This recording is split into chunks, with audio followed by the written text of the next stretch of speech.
The dumbass voted for Trump. It was the worst decision I ever made. I feel guilty because I voted for Trump twice. I feel very guilty because I feel responsible.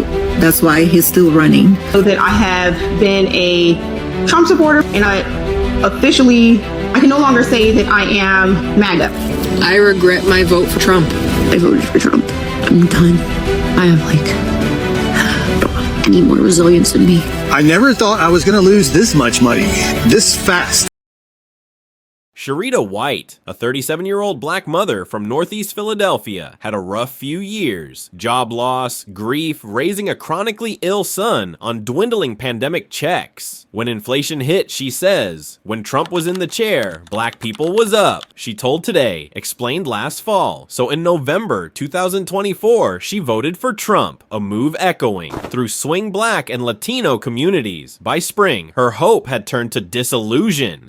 Nothing is getting better. The economy is getting worse, she said in May.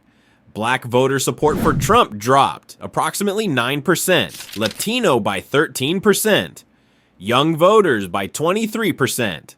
Liberation Day tariffs triggered consumer price spikes, affecting everyday essentials. It wasn't just inflation, federal downsizing hit many Trump voters directly. Treasury, USDA, USPS, agencies gutted in the name of efficiency. One ex-defense worker sought mental health help after a mass layoff influenced by Elon Musk's consulting firm. The transparency started to crumble. We saw people scared for their jobs, scared for themselves. These weren't waste cuts. These were livelihoods. Tony, a 52-year-old Latino father of two, voted Trump after local Republican reps promised to bring back Made in America. Instead, post-election tariffs pushed foreign auto suppliers out, and the big three. They cut contracts. They told us we'd be building again. I got laid off instead. He now works 2 part-time jobs without benefits. Marissa, a white suburban mother from Cobb County, voted Trump over fears of woke school boards. But his education budget cuts gutted after-school programs her son relied on. I was scared of the wrong thing. Now I'm scrambling every afternoon. She admits she voted on fear and got burned by the fine print. Dennis, a 68-year-old Army vet, had supported Trump twice before, but voted for him again in 2024 because he was promised priority for patriots. Shortly after the election, his VA prescriptions were delayed after funding reallocations and privatization talks. I wore the flag. Now I'm fighting to afford my meds.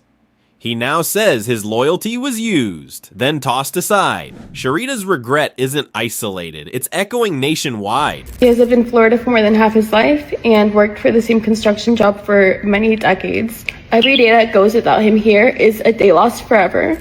My vote wasn't just a mistake, it was the ultimate betrayal of the very people that I come from. I feel like living in South Florida, surrounded by Republican voices, I was brainwashed into thinking I was one of them. You voted for Donald Trump. I did.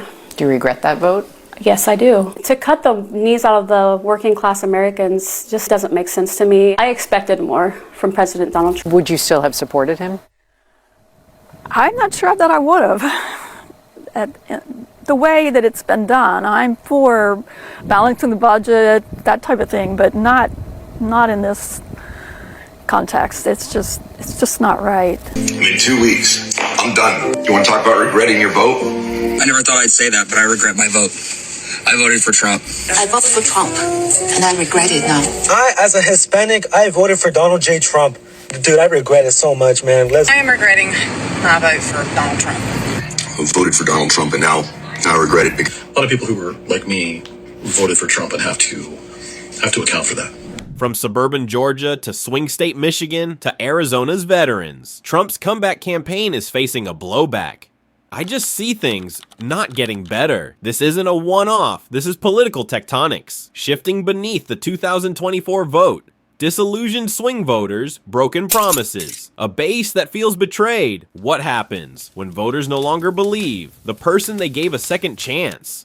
I regret voting for Trump, says a laid-off USDA clerk on Reddit. Wish I could take it back, a Fed worker admits live on CNN. Veterans groups are mobilizing against VA cuts they once thought impossible. These aren't just tweets, they're warnings. So what's the takeaway? Maybe it's this. Voting for change? Tricky. Voting against the devil you don't know? Risky. Because when you bet your vote on a promise, read the fine print, trust your gut, and follow the money. If this gave you something to think about, before November, drop a like, subscribe, and share it with someone who's still undecided. Our votes shape more than winners, they shape futures.